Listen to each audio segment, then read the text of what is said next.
Last lecture में हमने संस्थागत नियोजन के अर्थ पढ़ा था या फिर इंस्टीट्यूशनल प्लानिंग के मीनिंग के बारे में हमने जाना। और मीनिंग क्या होता है संस्थागत नियोजन का। योजना एक ऐसी प्रक्रिया होती है जिसमें निश्चित उद्देश्यों की प्राप्ति के लिए संपूर्ण कार्यप्रणाली को पहले से ही तैयार कर दिया जाता है। अगर हमें कोई नॉर्मल लैंग्वेज में पूछे तो हम ऐसे बता सकते हैं। हमने शाब्दिक अर्थ भी देखा था संस्थागत नियोजन का, जिसका शाब्दिक अर्थ अगर हम निकालने जाए तो हम कह सकते हैं संस्था या समूह द्वारा निहित नियोजन। संस्था या समूह द्वारा निहित नियोजन को क्या कहेंगे? संस्थागत नियोजन। आज हम पढ़ने वाले संस्थागत नियोजन के उद्देश्य या फिर इंग्लिश में कह सकते हैं इंस्टीट्यूशनल प्लानिंग के ऑब्जेक्टिव्स के बारे में हम आज जानेंगे एक एक करके। फर्स्ट हमारा उद्देश्य है संस्थागत नियोजन का उद्देश्य संस्था का बहुमुखी विकास एवं प्रगति। किसी भी संस्था का हमें अगर प्लानिंग हमने पहले से की है, योजनाएं पहले से बनाई हुई है, तो उसकी जो विकास होगा वो सारे दिशाओं में होगा। क्यों? हमने पहले से प्लान बना के रखा हुआ है, हमने योजना पहले ही तैयार कर ली है क्या क्या काम करना है। तो बहुमुखी विकास प्रगति उस संस्था की होगी। अगर हमने प्लानिंग नहीं की हुई है तो हमें पता ही नहीं कहाँ से शुरू करना है काम, कहाँ ख़त्म करना है, तो उसका विकास अच्छे तरीके से नहीं हो पाएगा। तो संस्थागत नियोजन का उद्देश्य क्या होता है? बहुमुखी विकास एवं प्रगति। नेक्स्ट है विद्यालय साधनों का अधिकतम संभव उपयोग। जब हम संस्थागत नियोजन करते हैं या फिर किसी संस्था का नियोजन करते हैं या योजना बनाते हैं, तो हम देखते हैं हमारे पास क्या क्या चीज़ें या फिर हमारे पास क्या क्या साधन उपलब्ध है और उनका इस्तेमाल या फिर प्रयोग करते हुए हम कैसे संस्था का विकास कर सकते हैं। तो संस्थागत नियोजन का एक उद्देश्य ये होता है कि विद्यालय में जो भी संसाधन या साधन उपलब्ध है उनका अधिकतम संभव उपयोग किया जाए। नेक्स्ट है विद्यालयी योजना द्वारा शिक्षकों और छात्रों में सृजनात्मक विकास के लिए।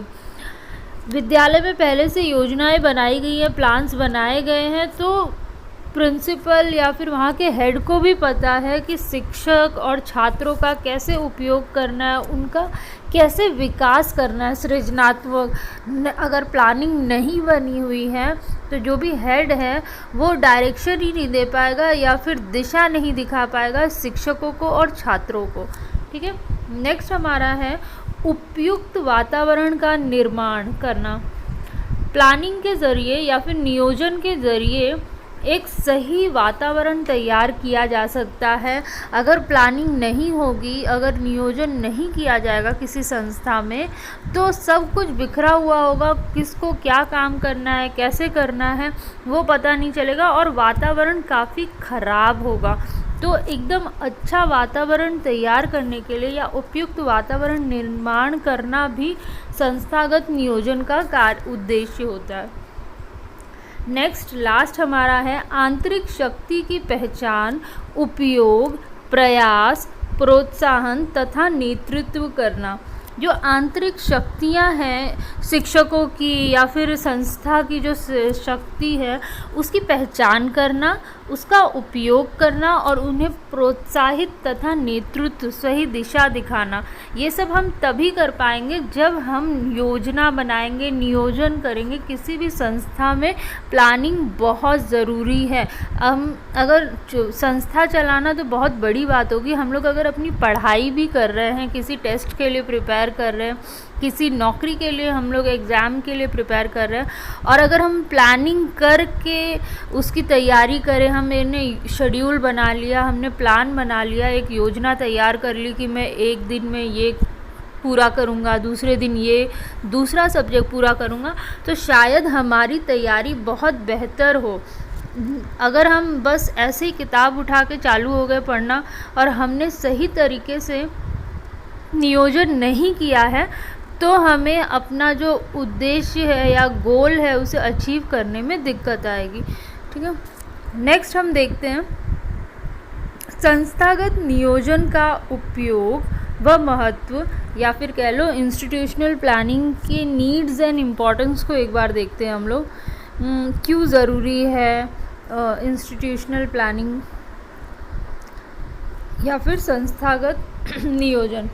तो संस्थागत नियोजन का उपयोग क्या है? पहला तो विद्यालय के उद्देश्यों के स्पष्टीकरण में सहायता मिलती है। जब हम प्लान बना लेते हैं पहले, तो विद्यालय का एक्चुअल में उद्देश्य क्या है, जब हम प्लानिंग बनाते हैं तो उसको ध्यान में रखते हैं हमारा उद्देश्य क्या है संस्था का, और उसको ध्यान में रखते हुए बाकी सारे कार्य को ठीक से मतलब लाइन से क्रमबद्ध तरीके से लगाते हैं, तो विद्यालय के उद्देश्यों के स्पष्टीकरण में सहायता मिलती है।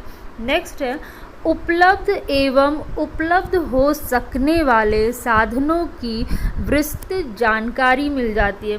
अच्छा, जो चीज़ें विद्यालय या फिर संस्था में है, उपलब्ध है, और जो हमें उपलब्ध करानी है मतलब ख़रीदनी है, वो उसकी पूरी जानकारी मिल जाती है। जब मैं प्लानिंग कर रही हूँ, योजना तैयार कर रही हूँ, तो मेरे ध्यान में रहता है मेरे पास ये चीज़ है, मतलब 2 रूम है, 2 टीचर है, अच्छा मुझे अभी एक वॉशरूम भी बनाना है और बेंचों की व्यवस्था करनी है।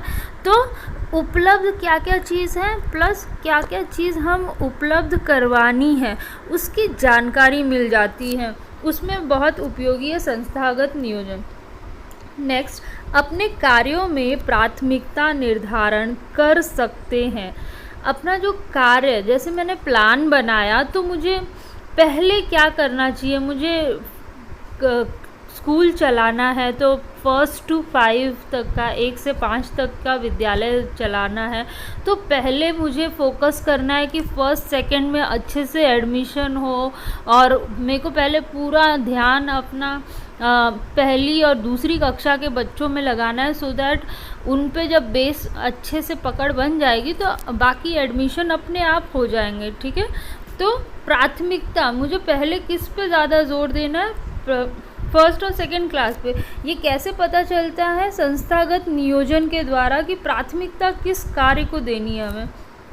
नेक्स्ट, विद्यालय सुधार कार्यक्रम में शिक्षक, विद्यार्थी तथा अभिभावक महत्वपूर्ण योगदान दे सकते हैं। अच्छा, विद्यालय सुधार के जो कार्यक्रम है, अगर मैंने प्लान बनाया है तो उसमें शिक्षक का क्या कार्य दे सकते हैं, या विद्यार्थियों का कैसे हम उपयोग ले सकते हैं या प्रयोग कर सकते हैं, और अभिभावकों को क्या कार्य दे सकते हैं, ये सब कब हो पाएगा? जब हम योजना तैयार करेंगे। तो विद्यालय सुधार कार्यक्रम में शिक्षक, विद्यार्थी या अभिभावक कैसे योगदान दे सकते हैं, ये सब हम प्लानिंग के ज़रिए या नियोजन के ज़रिए कर सकते हैं। नेक्स्ट हमारा लास्ट है संस्थागत योजना राष्ट्रीय शिक्षा नीति के क्रियान्वयन का अच्छा साधन है।